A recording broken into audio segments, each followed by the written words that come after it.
Hi, everybody. Good morning. I'm Kristen Casado along with Joe Lazura. Good morning. Good morning, everyone. Good morning. And psychotherapist Sarah Gilman joined us as well for the roundtable discussion. Hello. Good morning. How are you? Good morning, Good. Sarah. Welcome, everybody, to Inside San Diego. It is Thursday, August 2nd. We appreciate you being here today, and we have a lot to tell you about. Sarah's here to tell us about, should we live together before we get married? Tease us a little bit with that, Sarah. What's something you think about that?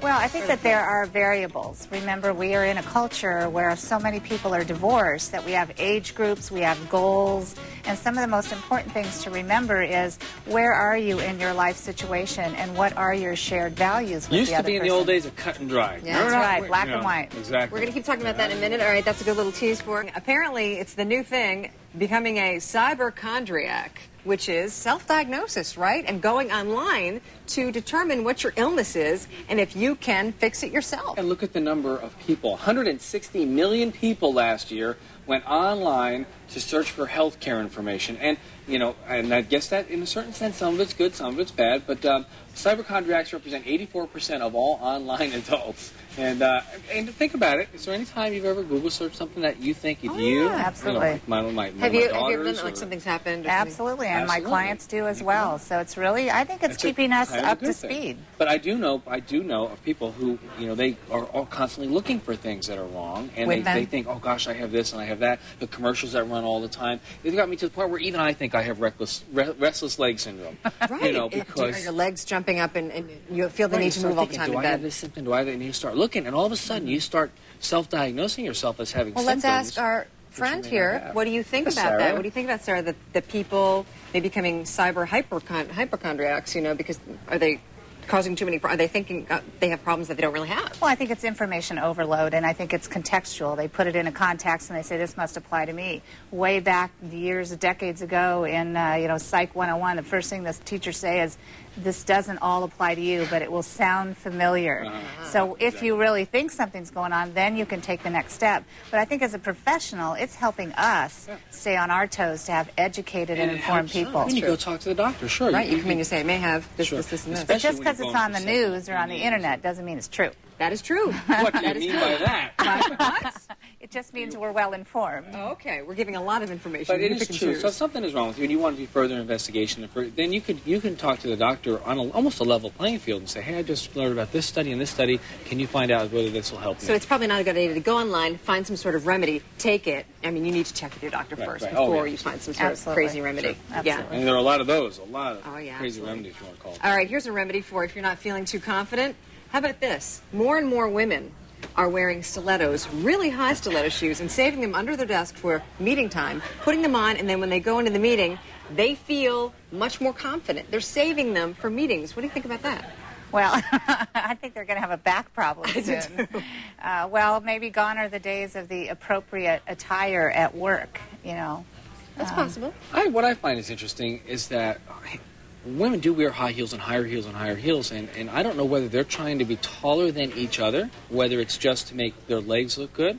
They're not comfortable. It does, but it's not comfortable, obviously, to stand in those. Oh, I was kidding. I've never worn women's dress shoes except on 2 occasions. There were 2 Halloween parties where I dressed up as a woman, and both those times I wore articles of clothing that were extremely uncomfortable. Yes. Yeah. And difficult to put on and take off. Well, let me ask you this question. Do you have, so those are power shoes for some people. Do you have a power tie, say, that you would use when there's an important day or something? Absolutely. If you don't know that you have that arsenal of subliminal power behind you when you go in to negotiate a deal or buy a house or buy a car or do whatever it is you do, you need to dress in a power position for that, whatever it is you're doing. So, you know, almost every really successful business person has a dark blue suit, a white shirt, and a red tie. And every presidential candidate who's up there at the podium, they all look exactly the same. Well, isn't it, if you feel powerful, you're going to make a better presentation. And I think women now are in every level of business. And we want to step in and say, I can be feminine, I can be completely a woman, I don't have to dress like a man, and I can be powerful with who I am. So, I don't have a problem. I think it's, it just helps them level the playing field a little bit. I bet the tennis shoes are also under there. Oh, yeah. I mean, the problem with me is I'm already 5'11", so high heels, I'd be 6'4". So no, we're not doing that. And I can't walk in them. I'd break my ankle. You've all seen people wear a suit. Guys wear a suit, and then they'll wear tennis shoes. Maybe whatever they do, take their regular shoes off and put on sneakers, and immediately they no longer look like they're dressed powerfully. Right. So it's an Because image they're thing, and then it's Yeah. an internal thing. Perception. Too. It's the internal thing. All right, But- let's talk about something we always love to talk about. We talked about this yesterday. We talk about this every day. Brittany. What Apparently, did she do today? Now, yesterday she threatened a couple lives of paparazzi photographers. Threw a baby because- bottle at threw one a of them. baby bottle of one. She said, I believe the quote was, "I will kill you." But now there are new allegations that her parenting is a little sketchier than we initially thought. That she apparently wants to get her 2-year-old son's teeth whitened. So no, I think she may He's have 2. already done the 2. She wants to do the young one now, I think. He's 2. And he. I mean, what is going Those on? teeth aren't going to be around long, are they? That's what I thought. Don't they fall out? Well, right, they do fall out, obviously. Now, if my Dennis Dave, my neighbor in Dennis, was here, I'd ask him, but that's a good question. I don't really know whether you even should be doing that. But the point is, why? Well, what's going on in her head? Again, as our expert Yeah. here, She's been inundated with what it's going to look like to the world, and that's what matters, rather than thinking it through. Some of us would say she might have some frontal lobe problems, that she's not thinking things through of the impact. and youth does have something to do with it, too. She had her first child when she was 24, which, back in our days, our parents had kids. My mom was on her second kid or third kid by that age. Back in our but- day. Thinking about the fact that she, really skipped her growing up. I mean, she became an adult so quickly. We mentioned that yesterday. Right. And I mean, we can overanalyze Brittany, but the fact is, just more and more crazy stuff is coming out. I feel kind of bad for her. I think that's what's happening, too. You People know? do It's a feel bad vicious for her. cycle of feeding the media and then us coming back. I mean, look, we're still talking We're still about talking her. about her. I know. But in the end, there are real things going on in her life. There's a custody battle that is going on with Right. with her kids, and her ex-husband saying that Brittany's not mentally stable for the kids. I should have the kids, and I mean, there's so the consequences are pretty steep if someone doesn't get their act together. It's kind of rough. All right, well, let's go on to your segment, Sarah, and why you're here, because this is important, and this, deals with, a lot of people deal with this. A lot of people talk about this and decide what to do. Do you live together before marriage? Is it something good for a test run, or are you just putting it off? What do you think? Well, it depends on the couple. I think it also depends now on our stage of life. If a couple, we look at a couple of things. Proactive approach. A proactive approach would be you really know what you're stepping into. You've made plans. The statistics are amazing. The number of unmarried couples since from 1960 to 2004 has increased 1,200%. So this is an issue. 1/2 of all cohabitating unions within a year, 90% of them aren't living together anymore. Are these marriages or just people Cohabitating. So married and otherwise. Right. No, just living together. So in a year, it's not working. So we really want to take a look at why not. If it's not clarified up front, if a younger couple who's planning a marriage gets engaged, they have a date, they have a ring, the families are getting ready, they move in together. It's like anything else in life. If you have a goal, you have steps to the goal. Those cohabitations tend to be much more successful statistically.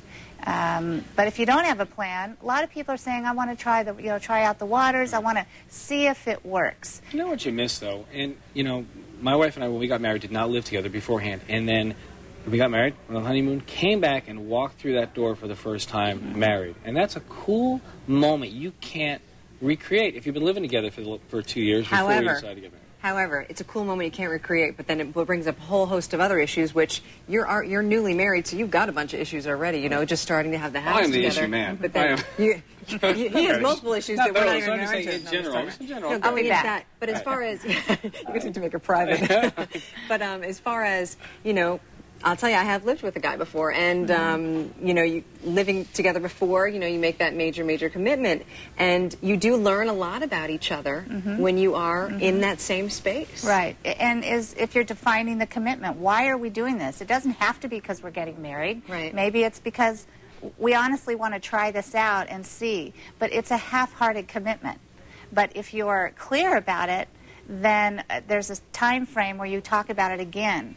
We reassess. It's like any other goal in life. If you go, well, I just want to see how it goes, it's probably going to meander around and not be very direct. Let me ask you about the people who live together some of the time, but she still keeps her own apartment. So she's living there, she, whenever it's convenient. And then Abel, whenever things get difficult, just to leave for a couple of days and stay back, or that's him, not living together. or his, or whatever. But they live he's got his clothes are there, his toothbrush is there, his favorite breakfast cereal is there, all the stuff is there, and they're together, most of the week. And then then they leave and they split up for a couple of days. Is that doing any good at all? That's convenient living, and that may work for a couple. There's so many different variables now. Older couples that have already raised their families, that are semi-retired, a lot of times they will either keep their own place or that they will define in a committed relationship that we're going to live together, but we're not going to get married. We're not going to commingle accounts. We want the committed companionship. I think we're going to be seeing a lot more of that in the coming years. I think, and also people who are on their second or sometimes third marriages,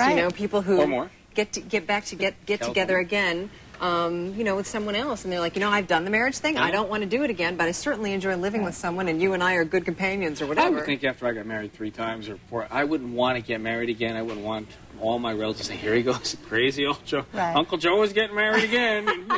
and just the embarrassment of having the entire family think to themselves, "Here we go. How long is this one going to last?" or whatever the case. Well, and it's the quality of the commitment. When you look at, I've seen couples look at, they're living together, they're companions, they're older, but they're planning their whole life together.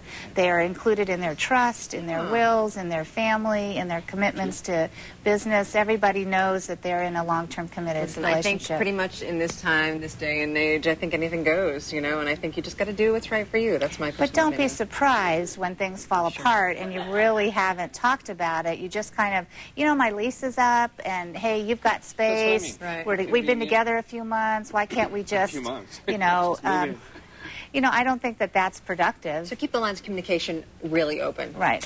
Be honest with what you're doing. Even if you're saying, we're just going to kind of, this is convenient. I want to save money. We get along. We're in a committed relationship. And what percentages of that fails again? 90% in the first year. Wow. So I have a reverse psychology plan for my daughter. I'm going to say, What are you going to say? Go ahead. So much she doesn't like, I don't like. So much you guys move in together. You to spend all your time together. Anyhow, remember, why don't you lucky look? she'll be in the 10% we'll and pay then for the she'll- first she'll be 6 in months of love. the place, and you guys see how it works, and then that'll Let me be give you a good. quick I got a tip. 90% chance that's not going to work. Make sure that they don't commingle accounts, and the more that's commingled, the more it replicates a divorce, the more difficult it is. Now, in some countries, and coming up soon in England, 2 years of cohabitating, you have all the rights and privileges and problems legally of a marriage. It's like a common law, Right. domestic partner kind of thing. Right. Yeah. All right, interesting. Thank you very much, Sarah. Appreciate it. Thank you for having me again. God, we can keep going on and on about this, huh? Well, she just had such a nice view on things. You and I go like this on our views, and then she said, "Well, the answer's actually here." And then I said, "Well, we know this. Well, the answer really is." That's why she's here. Anyways, that's why she's She a should pro. be sitting in between. You're the pro. Thanks, Sarah. Thanks, Sarah. Thank you. It's great.